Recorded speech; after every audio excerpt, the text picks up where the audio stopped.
গত ২ দিন থেকে আলোচিত যেই জুবায়েদ কে বলা হয় যে ছাত্রদলের যে কর্মী ছিলেন বা বর্ষার যিনি প্রেমিক ছিলেন, তার মৃত্যু নিয়ে নানান ধরনের তথ্য-উপাত্ত সামনে আসছে। ভাবা যায় যে মেয়েটার সাথে এতদিন ধরে রিলেশন ছিল, সেই মেয়েটার সামনেই তার মৃত্যু নিশ্চিত করা হলো। আর সেই মেয়েটা দাঁড়িয়ে দাঁড়িয়ে সেই দৃশ্যপট দেখল। শুধুমাত্র ১ দিন ২ দিন না, ১ মাস যাবৎ জুবায়েদকে শেষ করার পরিকল্পনা করা হয়েছিল। ঠিক মৃত্যুর শেষ মুহূর্তে যখন বর্ষা অপলক তাকিয়েছিল, জুবায়েদকে একের পর এক আঘাত করা হচ্ছিল, জুবায়েদের শেষ ২টা বাক্য ছিল। কি সেই বাক্য? আগে দেখি আপনার পরিকল্পনা কি ছিল। জুবায়েদকে শেষ করার যে প্ল্যান, সেটা দীর্ঘ ১ মাস মেয়াদি একটা মাস্টার প্ল্যান ছিল, দাবি করা হচ্ছে আমাদের পুলিশের পক্ষ থেকে। পুলিশ বলছে যে ১.৫ বছরের সম্পর্ক ছিল মাহিরের সাথে। আর এরপরে আপনার কি বলা হয় যে যখন এখানে জুবায়েদের এন্ট্রি ঘটে, তখন বিষয় নিয়ে যখন সাংঘর্ষিক অবস্থানে যায়, সেই অবস্থান থেকে মাহিরকে আবারও তার লাইফে পুনরায় ফিরে পেতে জুবায়েদকে সরানো ছিল এখানে মূল চাহিদা বর্ষার।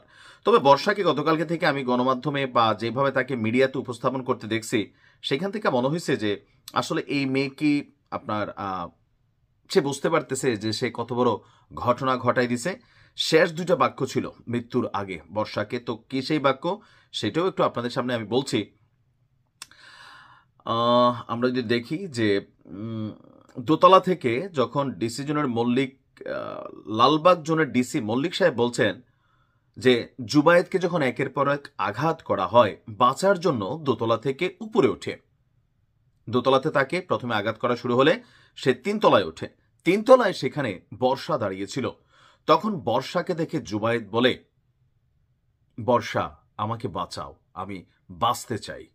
তখন বর্ষা বলে, তুমি যদি না মরো তাহলে আমি মাহিরের হতে পারবো না। এরপর তার সামনেই তার মৃত্যু নিশ্চিত করা হয়। তখন জুবায়েদ বাঁচার জন্য দরজায় নক করেও কারো সাড়া পায়নি।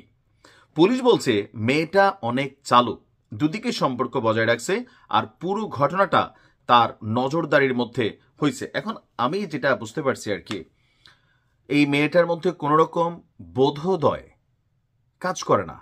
আপনি দেখছেন টেলিভিশনে তার যে ফুটেজ আসছে, সে দাঁড়ায় আছে, মনে হইতেছে যে খুব সিম্পল একটা ঘটনা ঘটছে, বা ঘটনার গভীরতা সম্পর্কে তার মনে হয় কোনো ভাব নাই বা কোনো বোধোদয় নাই। আমাদের কাছে মনে হচ্ছে পিচ্ছি একটা মেয়ে, কিন্তু মিন্নির বেলায় কিন্তু এরকম মনে হয়েছিল, আহারে কত সহজ সরল। কিন্তু পরবর্তীতে দেখলাম এই সহজ সরল চেহারার ভেতরে কি পরিমাণ পাষণ্ড এবং ডাইনি একটা রূপ ছিল।